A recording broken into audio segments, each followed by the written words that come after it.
Welcome back, our dear viewers. Of course, we have seen on air and watched live the meeting between President Abdel Fattah al-Sisi and U.S. President Donald Trump on the sidelines of the G7 summit taking place in France.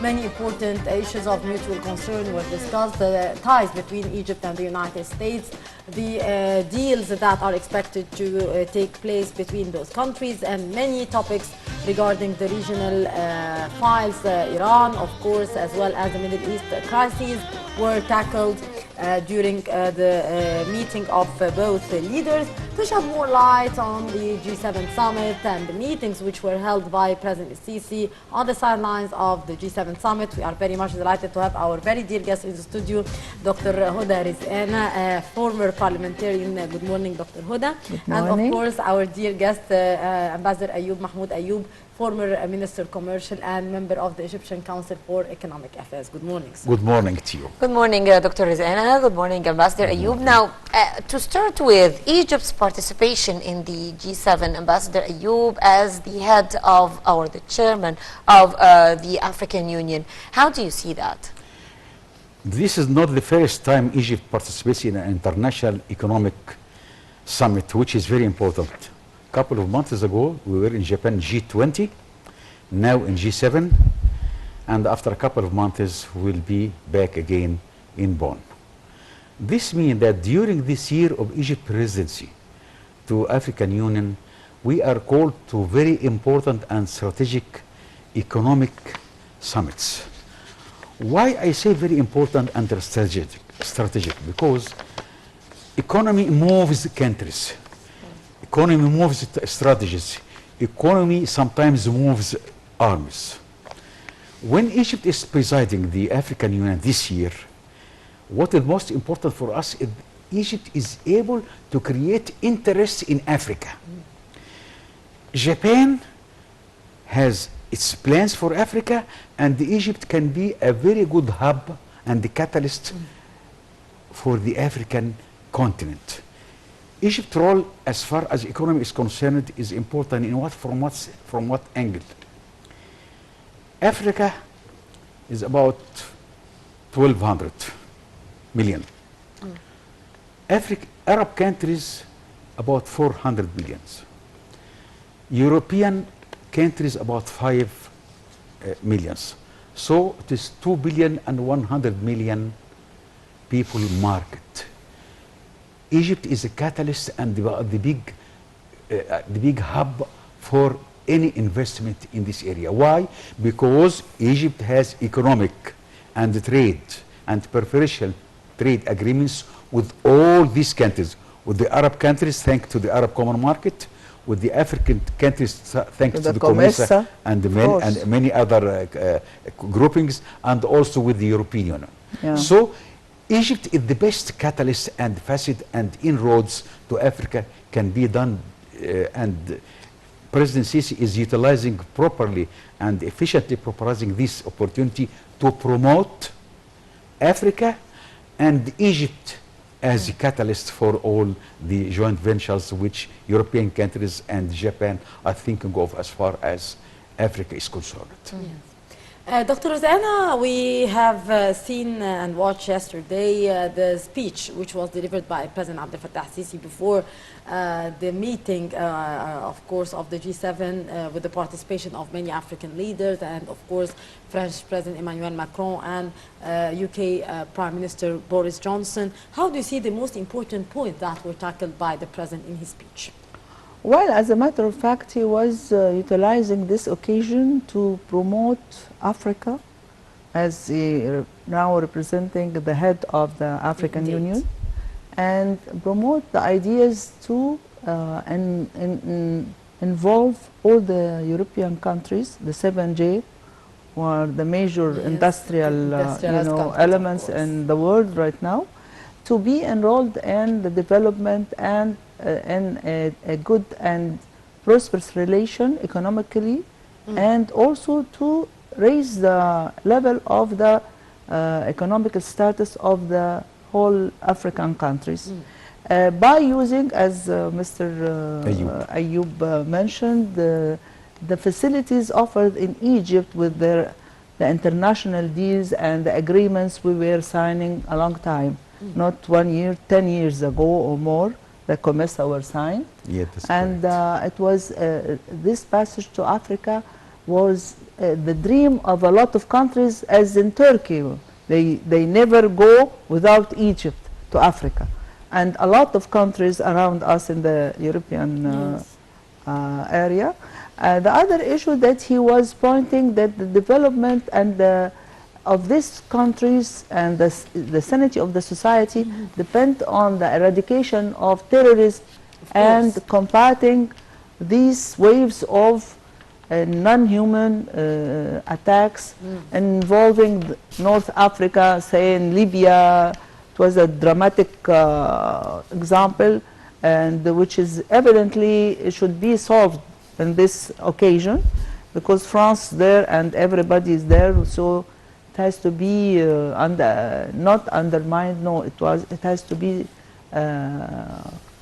taken in a holistic solution, Of course. not by one element. No, and he was also pointing that the treasures and the resources of Africa not yet developed, properly. not used, and the error of the society, they are not up to the level to evaluate or to develop their resources is there, but we have to give them hands and to raise them to the level of the international deals. And promoting women in Africa also was one of his hints about this summit, because the African women had a great deal to do in participation with the men there and their society. So combating terrorism, raising the level of the status economically and culturally and educational for the women and all the partners of the development. These are elements we can take the whole society universally into a one-hand hub which can serve human race and humanian who are undermined, who are not seen to be seen.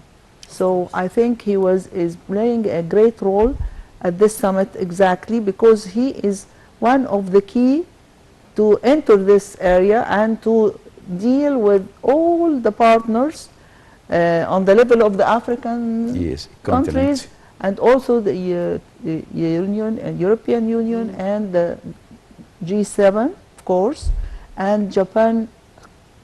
We have a great powers there which he should utilize, and I think he is doing that smartly. And beside his deals with Trump, of course. Speaking of Trump, Ambassador Ayoub, we have just seen live a press conference between President Sisi and U.S. President Donald Trump. They talked about various issues of mutual concern, and they also responded to the questions of the reporters regarding various issues such as the Palestinian-Israeli conflict, Iran's nuclear program, trade pact that the United States signed with Japan.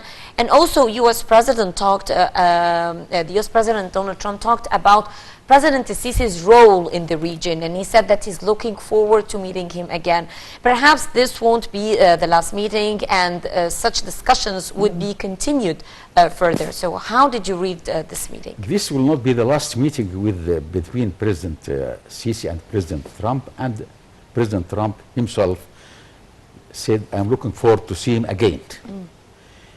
What is important in this respect is how does the United States look to Egypt. The United States look to Egypt as a focal power in the region, a catalyst of peaceful settlement with its neighbors, and also to pacify situation in Libya, in Sinai, in Africa, in Ethiopia, and in other parts of Africa. Yes. This is the role which Egypt is playing and can play very well, and that's why the United States is paying more attention to Egypt now more than before. This is one thing. Other thing is that when President Trump spoke or referred to trade pact with Japan, Of course, he avoided speaking about this agreement with China. Yes, course. But he said that there is a prospect to conclude a deal with China soon. He talked But about this is that. a political games. Yes. You have to see that he's playing. We hope so. But the nearer to him, to emergence, is the trade pact with Japan and with Europe, of course. What matters to me as an Egyptian and the commercial diplomat is that we need a trade agreement, free trade agreement with the United States. We have been asking for that for several years now. There is preferential trade agreement between United States and Tunisia. Yes. Between United States and Jordan. Yes. Between United States and Israel. We export to United States through the quiz, which means that there should be a component of our export which is coming from Israel. We want to enlarge it a little bit so that we can have a full trade, free trade agreement with the United States, which is very important not only for Egypt but also for the States. The United States had a stake in Egypt. When there is a stable Egypt, this pacifies situation around Egypt. When there is any instability in Egypt, it reflects on all the Arab countries. This is one thing. I think that when we see that Egypt is a North African country or Northeastern African country, when we see that refugees, not immigrants, are coming to the Mediterranean and going to Italy or France or Greece or Turkey or whatever through the Mediterranean Sea, who can control this? Egypt, and mainly Egypt and Libya. So we need a stable Libya and also a prosperous Libya.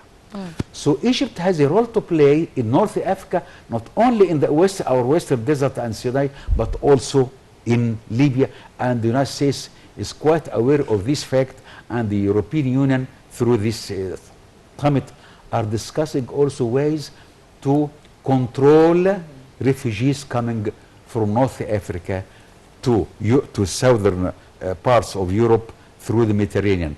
There is a role for Egypt to play in establishing stability and securing security in the region, and most importantly, to face terrorism. Facing terrorism is one of the main items in the agenda of this G7 conference in France. Biarritz, in France. In Biarritz. So the African country as a whole has a stake in establishing good economic and investment relations with Europe. Why I say that? Net transfers from Africa to Europe, when I see net transfer, that is the value of imports and debt repayment, is far more than net transfers from Europe to Africa. So we are financing Europe in a way. We are importing from Africa, from Europe, so we are paying. We are paying this from Africa, from Europe, so we are paying. We don't need only trade with Europe. We need investment, because the investment is the best catalyst to raise the standard of living, combat hunger, and most importantly, to combat terrorism. Because in many cases you find the terrorists use the hunger and what we are suffering from to spread their black ideas in the poor segments of the community. So Europe has a stake in establishing a very stable situation, especially in North Africa, and also President Sisi also referred to Al-Sahel countries, because Al-Sahel countries can be the second aim for tourism. So Egypt has a role to play. And he highlighted this in his address yesterday to the G7 in Biarritz. We are keen to establish stability, combat terrorism, and encourage tourism, investment. When I say investment, luckily, just 1 year ago, Egypt issued a very sophisticated investment law.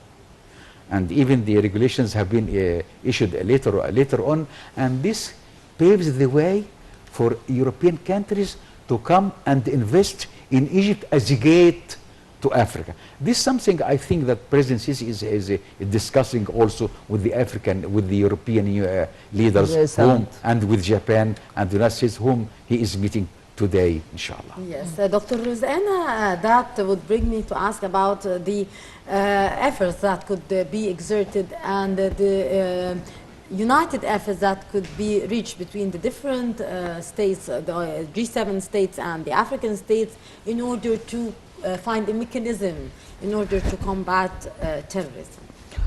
Well, they can play a major role, of course, because they have a lot of keys among their countries in enrolling and visualizing the role of the terrorism and their waves who are coming through this area now. When they kicked from Iraqi and Syrian territories, yes, they are finding their ways here to North Africa, especially through Libya. So it's essentially important that we point out this, to visualize these people, that there is no way to ignore or to delete the effect of the spread of these groups through the North African borders and through Libya. So they have to take the role if they want to participate with us in controlling the immigrants from the and the issue of immigrants as well is stopping the agenda of the talks as well, because it's main concern for African states and for the European states as well. Of course, but this is the major issue. They are afraid now to get anybody inside Europe. You can see a lot in the coming days, a lot of changes in the ILOs of the all Europe, yes, regarding any kind of immigration. No, even passenger, regular one, they check you and see where you're staying, where are you coming for visit, are you coming for study, are you coming, the usual no, they are very, very meticulous, and you can feel that it's a boring issue that you tolerate such a process, but it is mandatory to their safety. Yes. I wish we do the same. I wish we do the same for our country and our protection. Even issuing visas now. Yeah, of course. This is has many restrictions. Yes, this is very, very, very sensitive area, and they are guarding against getting more people to Europe. So it's their role now to get seriously and combating terrorism through their knowledge about these groups and their organization and who supply them with the money, because they have some people among these area who can give these groups money, and with their pushing to the North African, Libya especially, because this is a very sensitive area and very rich area, of course, and everybody is fighting to get a piece of the cake.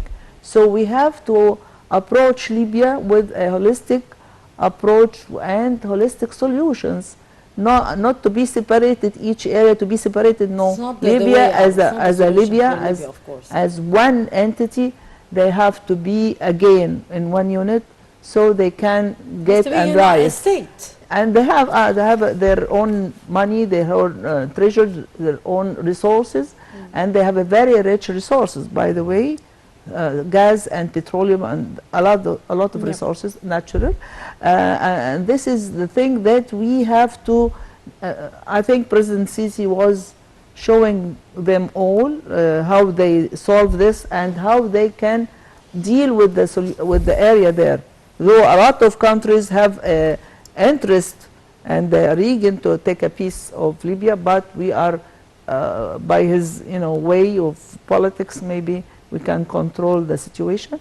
And it's also very important, this area should be safely kept, because if this area is not stable, you can see a lot of hazards, of course, and a lot of problems. So it's the way to Africa, to all the you know, Whole the region. East Coast, all the East, and also to Asia, because we are bordering, you know, Saudi Arabia and the Red Sea area, which is very, very critical situation. So we have to enroll and put solutions, not putting problems.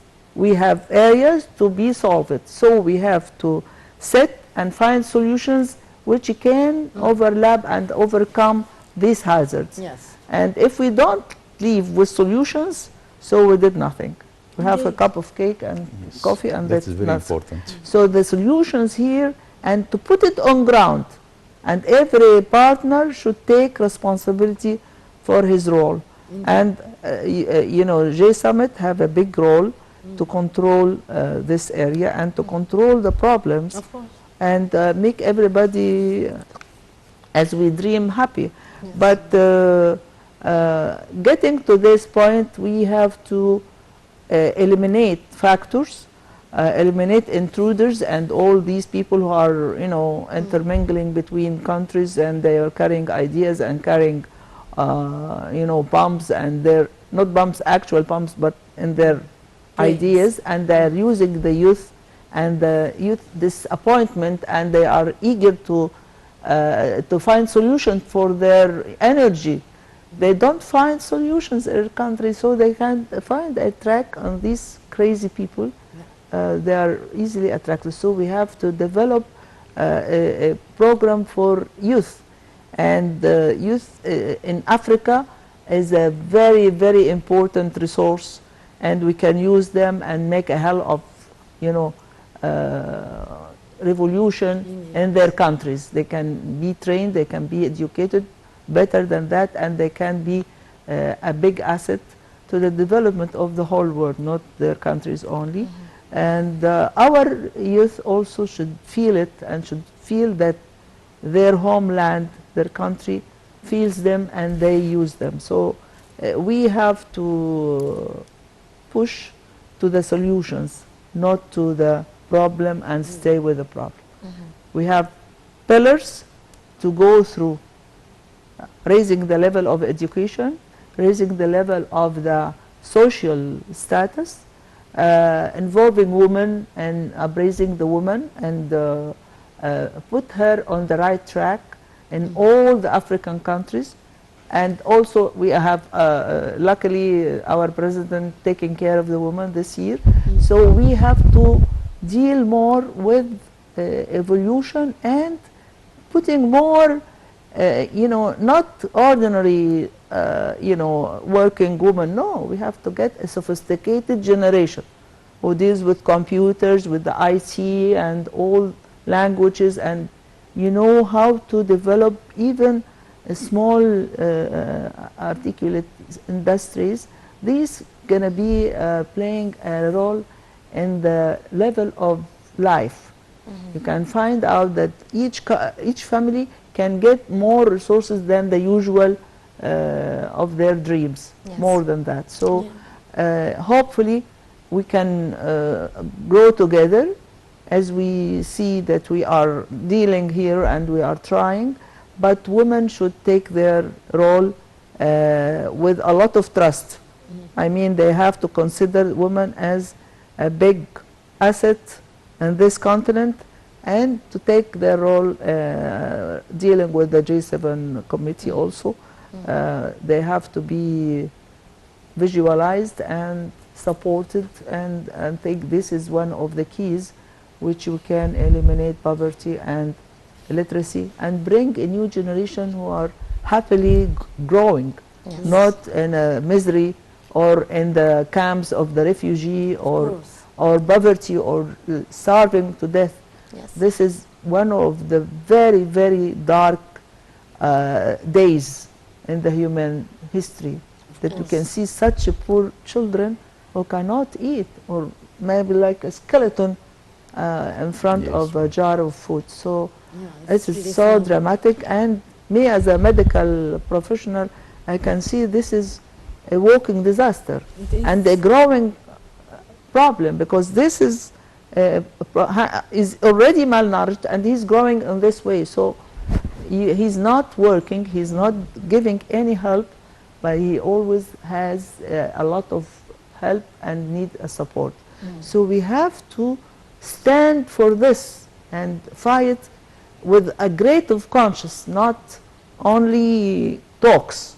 We do work.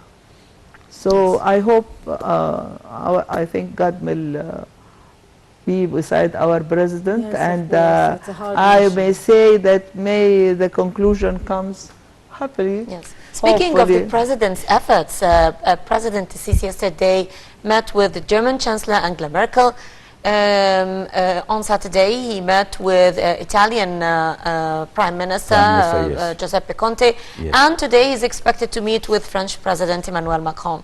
Your expectations regarding today's meeting with Macron, Mr. Ambassador, and how do you see the previous meetings, the outcome of the previous meetings?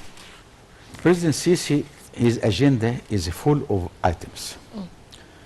And he is seeing the main heads of the states of the 7 economic powers in the world, which constitute 40% of world production.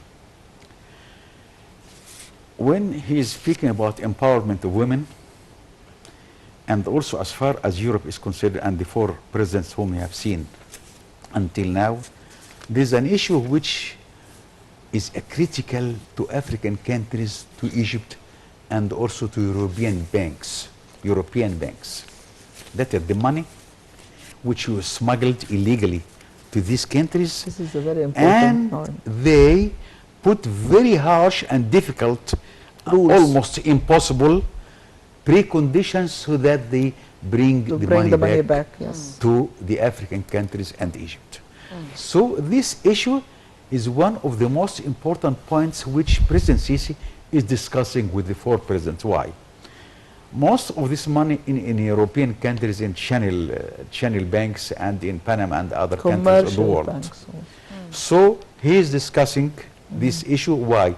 To make it a little bit easier in a pragmatic approach and a practical approach, so that this money can come back to its legal owner, that is the European, African peoples. That is one part. When President Sisi is meeting the the Italian Prime Minister, there is a lot of economic cooperation between Italy and Egypt, and we have a stake, and they have a stake also.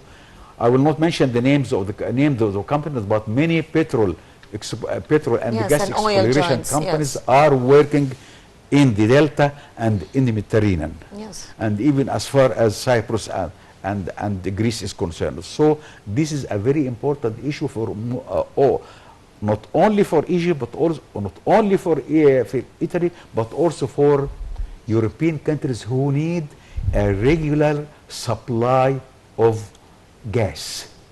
So this is one of the economic points which will be tackled during this meeting to make it easy.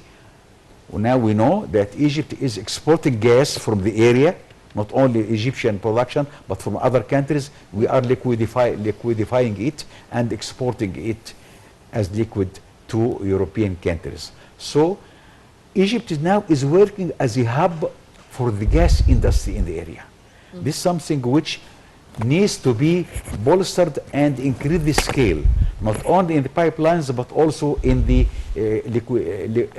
liquefaction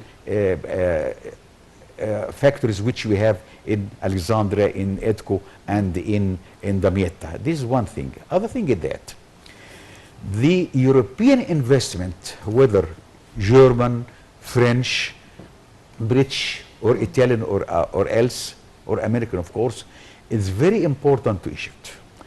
Egypt paved the way for the foreign investments to come and work freely in Egypt, not only for the Egyptian market of 104 million consumers, but also for the 1,200 million Africans with whom we have preferential trade agreements. So Europe is looking to Egypt from another angle now.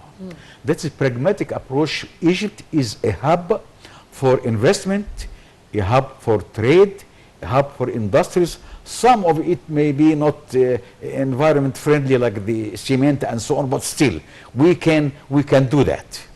We have settlements, we have deserts, we have a vast area of land which are unused now, where these factories can be established, as the cement and other, they call it hazardous, but it's not that hazardous as far as Egypt is concerned. So Europe has a stake in Egypt.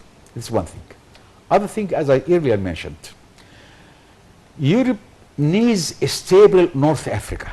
When I say stable North Africa, this includes the Sahel countries to the west, and Libya, Egypt, Tunisia, Algeria, and Morocco in the north.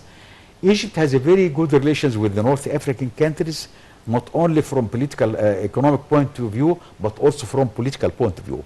And Egypt is a catalyst for these countries so that they can invest not only in monetary and financial investment, but rather political investing in Egypt. That is very important for Europe, as it is important for Egypt.